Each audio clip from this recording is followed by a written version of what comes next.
His mom found my panties in his bag. He just stared at me and said, "It's not what you think." Part 1. Thanksgiving Disaster. I should have known something was wrong the moment we pulled up to the Chen family home in Palo Alto, California. It was one of those pristine Victorian houses that screamed old money, perfectly maintained garden, fresh paint, not a single leaf daring to land on the manicured lawn. My boyfriend Jake had been unusually quiet during the entire drive from our apartment in San Francisco. His hands gripped the steering wheel too tight, his jaw was clenched, and he'd barely responded to my attempts at conversation. "Jake, are you okay?" I asked for probably the 10th time as he turned off the engine. "Yeah, fine. Just nervous about you meeting my mom." That made sense. We'd been dating for 8 months, and this was my first time meeting Margaret Chen, the formidable corporate lawyer who, according to Jake, had opinions about everything and wasn't shy about sharing them. "It'll be fine," I assured him, squeezing his hand. "I'm great with mothers." Famous last words. The door opened before we could knock, revealing a woman in her 50s wearing a cream-colored cashmere sweater and pearls. Her hair was pulled back in a perfect chignon, her makeup flawless, her posture radiating authority. "Jacob?" she said. "Not Jake. You're 12 minutes late." "Sorry, Mom. Traffic on 101 was brutal." Jake kissed her cheek. "This is Emma. Emma Rodriguez, my girlfriend." I extended my hand with my best smile. "Mrs. Chen, it's so wonderful to finally meet you. Jake has told me so much about you." Margaret's handshake was firm and brief. Her eyes, the same dark brown as Jake's, swept over me in assessment. I was suddenly very conscious of my Target dress and H&M shoes, compared to her obvious designer everything. "Emma, Jacob tells me you're a teacher." "Yes, ma'am. 3rd grade at Lincoln Elementary." How noble. The word hung in the air like a judgment. "Well, come in. Dinner will be ready in an hour. Your father is in his study, Jacob. Why don't you go say hello while Emma and I get acquainted?" Jake shot me an apologetic look before disappearing down a hallway lined with family photos and expensive art.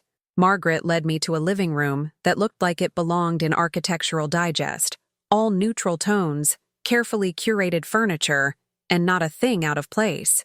"Please sit. Would you like tea?" "That would be lovely, thank you." She poured from a silver tea service that probably cost more than my car. "So, Emma, tell me about your family. Jacob mentioned your parents are in Texas." And so began the interrogation disguised as polite conversation. Where did I go to college? What were my career ambitions? Did I come from a large family? What did my parents do? I answered honestly. State University, no grad school plans yet, 3 siblings, parents owned a small restaurant in Houston. With each answer, I could see Margaret's expression growing slightly more disappointed wasn't quite the right word. Maybe resigned. It was clear I wasn't what she'd hoped for her son. After 30 minutes of increasingly pointed questions about my 5-year plan and whether I'd considered more prestigious career paths, Jake reappeared with his father, a quiet, kind-faced man named David, who immediately put me at ease. "Don't let Margaret intimidate you," he whispered conspiratorially as we headed to the dining room. "She does this to everyone Jake brings home." "Everyone?" I whispered back. "Well, you're the first in 3 years, but I imagine the pattern holds." Dinner was an elaborate affair. Roasted turkey, 3 types of stuffing, vegetables I couldn't even name, and wine that Jake quietly told me cost $200 a bottle. Margaret dominated the conversation, discussing upcoming cases, criticizing recent Supreme Court decisions, and occasionally asking me questions clearly designed to highlight the differences between our backgrounds. "Emma, do you speak Spanish?" Margaret asked suddenly, as if it had just occurred to her. "Yes, I grew up speaking it at home." "How wonderful. We really should hire someone to teach Jacob. It would be so useful for his career at the firm." The implication was clear. Your language is a useful skill, but you're just a teacher, not someone with a real career. Jake finally intervened. "Mom, Emma's worked really hard to get where she is. Teaching is incredibly important." "Of course it is, dear. I simply meant that there are many paths to success, and some are more financially rewarding than others." I felt my face burning but forced a smile. I would not give this woman the satisfaction of seeing she'd gotten to me.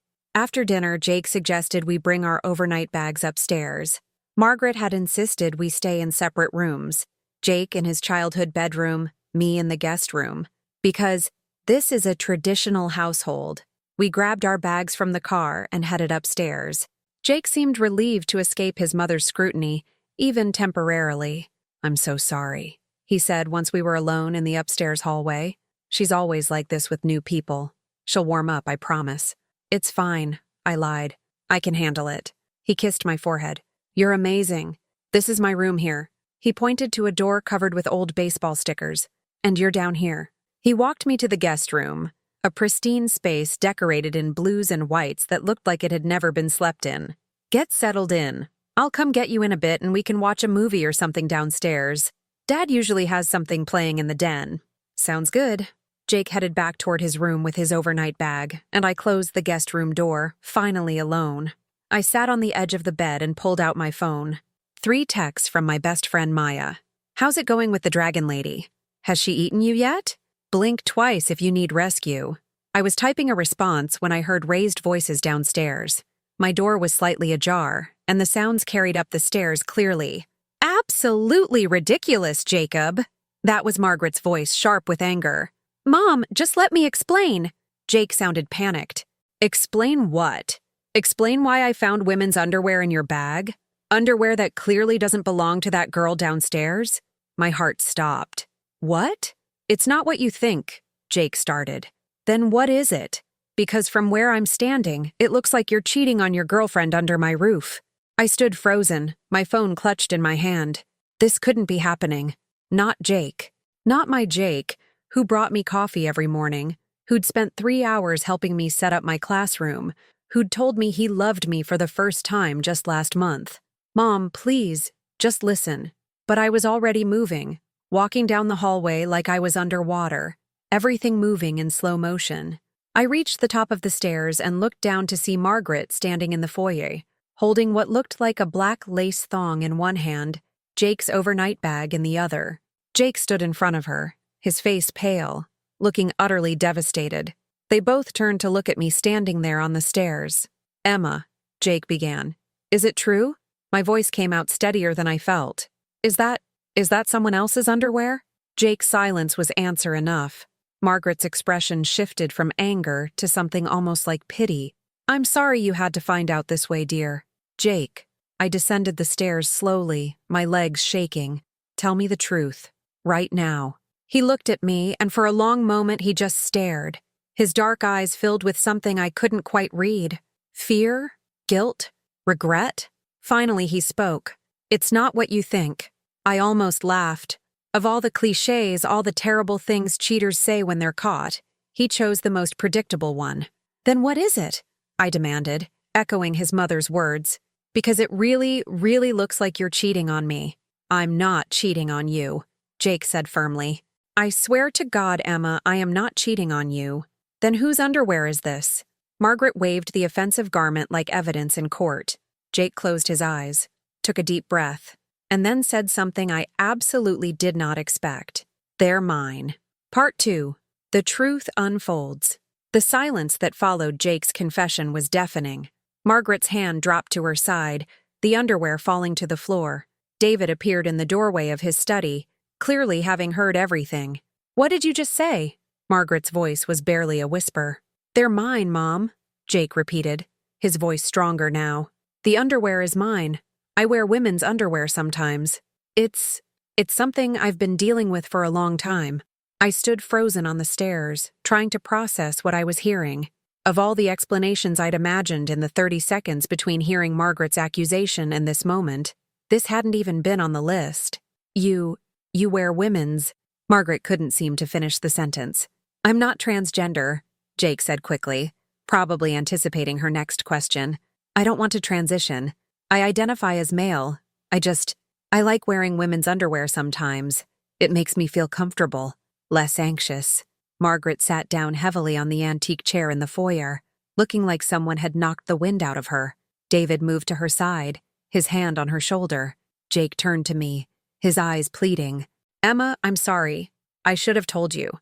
I wanted to tell you so many times, but I was scared you'd leave, that you'd think I was weird or broken or—" "How long?" I interrupted. "How long have you been doing this?" "Since college." maybe longer. I experimented in high school, but it became more regular in college. And you never thought to mention this in 8 months of dating? I was going to, Jake insisted. I was working up to it. I needed to find the right time, the right words. So instead, I find out because your mom went through your bag? I was aware my voice was rising, but I couldn't help it. Do you know how this feels? To think you were cheating and then find out, I don't even know what this is. I know, and I'm so sorry. Stop apologizing, I snapped. Just give me a minute to think. I sat down on the stairs, putting my head in my hands. Behind me, I could hear Margaret's voice, shaky and confused. Jacob, I don't understand. Why would you— Is this some kind of phase? It's not a phase, Mom. It's just part of who I am. But you're a man. Men don't— Some men do, Jake said firmly. More than you'd think. It doesn't make me less of a man. It doesn't change anything about who I am. It changes everything.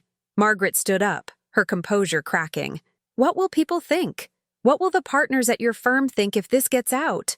Nothing, because it's none of their business what I wear under my clothes. David cleared his throat. Margaret, maybe we should give Jake and Emma some space to talk. This is between them. How can you be so calm about this? Margaret whirled on her husband. Our son is telling us he wears women's clothing. He's telling us he wears women's underwear. David corrected gently. Which, in the grand scheme of things, isn't actually that unusual. I read an article about it last year. Apparently, it's more common than people think. Margaret stared at her husband like he'd sprouted a second head. You read an article about men wearing women's underwear? It was in the Times.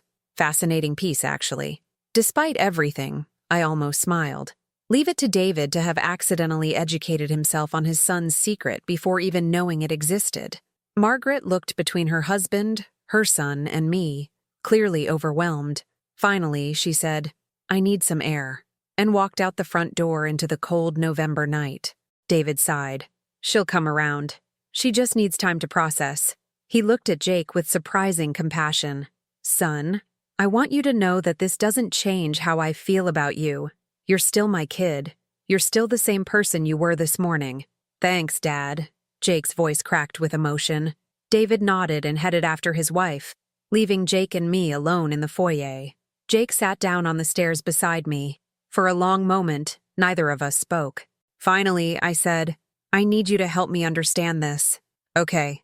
Jake took a shaky breath. What do you want to know? Everything. Start from the beginning. And so he told me about how he'd first tried on his college girlfriend's underwear on a dare during a game of Truth or Dare. About how he'd expected to feel silly or uncomfortable, but instead felt right, natural. How he'd secretly bought his own pairs, hidden them in his dorm room. How he'd worn them under his clothes to important tests, job interviews, first dates. How they made him feel grounded, secure, less like he was constantly performing masculinity. It's not sexual, he emphasized. I mean, sometimes it is, but mostly it's just comfortable. Like some people have a lucky shirt or a favorite pair of socks. It's just that my comfort item happens to be something society says I'm not supposed to wear. Why didn't you tell me? I asked. Did you think I'd judge you? I was terrified you'd judge me, Jake admitted. Every relationship I've had has ended when I told them about this. In college, my girlfriend laughed at me.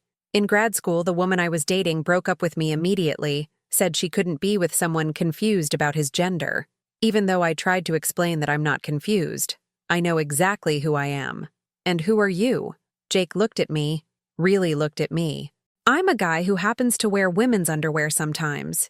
That's it. It doesn't define me. It's just one small part of who I am. I'm still the same person who loves bad action movies and makes you pancakes on Sundays and can't parallel park to save his life. I processed this. Are there other things you haven't told me? No. This is the only secret. I swear. Do you wear other women's clothes? Like dresses or— No, just underwear. Occasionally a bralette, but that's it. I'm not interested in cross-dressing fully. I like being a guy. I like how I present to the world. I just like having this one private thing that makes me feel good. I sat with this information, turning it over in my mind. Was I upset? Yes. Was I confused? Absolutely. But was I disgusted or repulsed like Jake clearly feared I'd be? No. I realized I wasn't. I wish you'd trusted me enough to tell me, I said finally. That hurts more than the secret itself. That you thought I'd be like those other women. I'm so sorry, Emma. You're right. I should have trusted you. I should have known you're different. Am I? Different? I looked at him. Because honestly, Jake, I'm pretty freaked out right now. Not because you wear women's underwear. I mean, that's definitely weird to process. But because you hid it from me for 8 months. What else might you hide? Nothing. I promise, nothing. How do I know that? Jake was quiet for a moment. You don't. You just have to decide if you trust me enough to believe me. That was the question, wasn't it? Trust. Did I trust Jake? 8 months ago, I would have said yes without hesitation. But now, I need some time, I said, to think about all of this. Of course. Take all the time you need. We sat there in awkward silence until David came back inside, followed by a red-eyed Margaret. Emma, Margaret said, her voice hoarse. I apologize for my reaction. This has been shocking. But that's no excuse for my behavior. Whatever you and Jacob decide about your relationship, that's between you two. It's not my place to interfere. It was probably the most humble I'd seen Margaret since we'd arrived. Thank you, Mrs. Chen. She nodded stiffly and headed upstairs, David following with a supportive hand on her back. Jake and I remained on the stairs. Do you want to leave? He asked. I can drive you back to the city tonight if you want. Did I want to leave? Part of me did. Part of me wanted to run from this complicated, messy situation and pretend it never happened. But another part of me, the part that loved Jake despite his flaws, despite this enormous secret, wanted to stay, wanted to try to understand. No, I said finally. I'll stay. But Jake, we're going to have a lot of conversations about this, about trust, about honesty, about what this means for us. I know. And I'll answer anything you want to know. No more secrets. No more secrets, I agreed. Part 3. The morning after I barely slept that night, my mind kept replaying the scene. Margaret's shocked face, the black lace on the floor, Jake's confession. Every time I closed my eyes, I saw him standing there, pale and terrified, saying, "They're mine." Around 2 a.m., I gave up on sleep and pulled out my phone. I texted Maya, "Emergency, call me when you wake up. Don't care what time." Her response came 30 seconds later. "I'm awake. What happened?" I called her and whispered the entire story, from Margaret's discovery to Jake's revelation. "Holy shit," Maya breathed when I finished. "So he's not cheating. He's just into wearing women's underwear. Apparently. How do you feel about it?" "I don't know," I admitted. Confused? Betrayed that he didn't tell me? But also, I don't know, Maya. It's not like he's doing anything wrong. He's just wearing different underwear. But it freaks you out. It does. And I hate that it does. What does that say about me? "It says you're human," Maya said kindly. "You're allowed to have feelings about this, Em. It's a lot to process. What if I can't get past it? Then you can't. But don't make that decision tonight. Give yourself time." We talked for another hour before I finally felt calm enough to try sleeping again. Morning came too early. I heard movement in the house around 7 a.m. and forced myself to get up and face the day. Downstairs, I found David making coffee in the kitchen. He smiled when he saw me. "Morning, Emma. How'd you sleep?" "Not great, honestly. Can't say I blame you. It was quite a night." He poured me a cup of coffee. "For what it's worth, I think Jake is incredibly brave. It takes courage to be honest about who you are, especially when you know people might judge you for it. He wasn't honest with me," I pointed out. "True, but he was planning to be. He was just scared." David added cream to his coffee. "When Margaret and I first got married, I didn't tell her about my family's history of mental illness. My father had bipolar disorder. My grandmother had severe depression.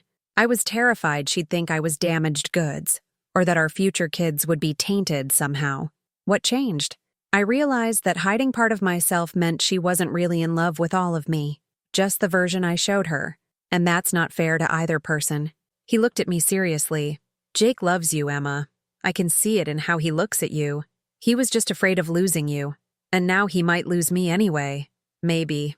But at least now it's an informed choice. You know the real him. You get to decide if that's someone you want to be with." Jake appeared in the doorway, looking like he'd slept about as well as I had. "Morning," he said tentatively. "Morning," I replied. David tactfully excused himself, leaving us alone. "Can we talk?" Jake asked. "Maybe go for a walk?" "Yeah. Let me grab my jacket." We walked through the quiet Palo Alto streets in silence for a while. The November morning was crisp and clear, the kind of California winter day that people from other states don't believe exists. Finally, Jake spoke. "I know you said you need time, but I just want to say one more thing." "Okay. I love you, Emma. I love your terrible jokes and how you sing off-key in the shower and how passionate you get about your students. I love that you eat dessert before dinner and that you cry at dog food commercials. I love everything about you." He stopped walking and turned to face me. "And I was an idiot for not trusting you with this part of me, because you're the best thing that's ever happened to me, and I almost lost you because I was too scared to be vulnerable." Tears stung my eyes. "Jake, I'm not asking you to decide right now," he continued. "I'm just asking you to consider something. Am I really any different today than I was 2 days ago? I'm still the same person. The only thing that's changed is that you know more about me now." He was right. That was the thing that had been bothering me all night. Jake hadn't changed. He'd been wearing women's underwear our entire relationship. He'd worn them on our first date, probably. He'd worn them when he told me he loved me. The underwear didn't define him. It was just one small facet of a complex person I'd fallen in love with. "You're right," I said slowly. "You are the same person. But the trust thing, that's going to take time to rebuild." "I know. I'll do whatever it takes. And I have questions. So many questions. Ask me anything." We sat on a bench in a small park and talked for 2 hours. I asked him everything. Did he shop for them himself or buy online? Online mostly, sometimes in stores. Did anyone else know? 2 close friends from college. Did he wear them to work? Sometimes. What made him feel like wearing them versus regular boxer briefs? He couldn't always explain it, just a feeling. He answered everything honestly, without embarrassment or evasion. And slowly, my confusion began to ease. "Can I see them?" I asked suddenly. "The underwear, I mean. Would that be weird?" Jake looked surprised. "You want to see them?" "Yeah, I think part of why this is so hard to process is because I'm imagining something ridiculous, but it's probably just normal underwear, right?" "Pretty normal, yeah. Come on." We walked back to the house. Margaret was in the living room, pretending to read a book, but clearly waiting for us. She looked up anxiously when we entered. "Everything okay?" she asked. "We're talking," I said. "It's going to take time, but we're talking." She nodded, looking relieved. "That's good. That's good." Upstairs in his childhood bedroom, Jake opened his overnight bag and pulled out several pairs of underwear. They were just underwear. Black boy shorts, a purple hipster style, some lacy ones. Nothing shocking or outrageous. "See? Just normal underwear," Jake said. "The only difference is they're from the women's section instead of the men's." I picked up the black pair, the ones Margaret had found. They were soft, good quality fabric. I tried to imagine Jake wearing them and found that I could.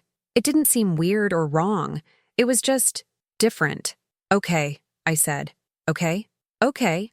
I think I can handle this." Jake's face lit up with hope. "Really? Really? It's going to take some getting used to, and we need to work on the trust thing. But Jake, I don't want to lose you over underwear. That would be ridiculous." He pulled me into a hug, holding me tight. "Thank you. Thank you for giving me a chance." "Don't thank me yet. I'm still pretty mad about the lying by omission thing." "Fair. I'll spend the rest of our relationship making it up to you." "The rest of our relationship? Pretty confident, aren't you?" He pulled back to look at me, his eyes serious. "Emma Rodriguez, I fully intend to marry you someday. If you'll have me. A guy who wears women's underwear and makes terrible puns and loves you more than anything." I felt my heart swell. "Ask me again after you've made up for the trust thing." "Deal." We spent the rest of the weekend at his parents' house. Margaret was stiff and uncomfortable around Jake at first, but David's gentle acceptance seemed to help. By Sunday, she was almost back to her normal self. Still formal, still intimidating, but treating Jake with the same love she always had. Before we left, she pulled me aside. "Emma, I misjudged you," she said stiffly. "I thought you weren't good enough for Jacob. I was wrong. You're exactly what he needs. Someone who sees him for who he really is and loves him anyway." It might have been the closest thing to approval I'd ever get from Margaret Chen. I decided to take it. 6 months later, Jake proposed. He did it at my classroom, surrounded by my third graders who'd been in on the secret, and helped him decorate. When I said yes, 27 8-year-olds cheered so loud the teacher next door complained. We got married a year after that. At the reception, David gave a toast about authenticity and love and finding someone who accepts all of you. Margaret dabbed at her eyes with a handkerchief. And on our wedding night, as we were getting ready for bed, Jake opened his suitcase to reveal a carefully packed selection of underwear. Some boxers, some boy shorts, some lacy ones. I wasn't sure what I'd feel like wearing, he said, a little self-consciously. I kissed him. Wear whatever makes you comfortable. I love you either way, because that's what love is, really. Seeing someone fully, all their quirks and secrets and complicated truths, and choosing them anyway. Sometimes, it's not what you think really is the truth, just not the truth anyone expected.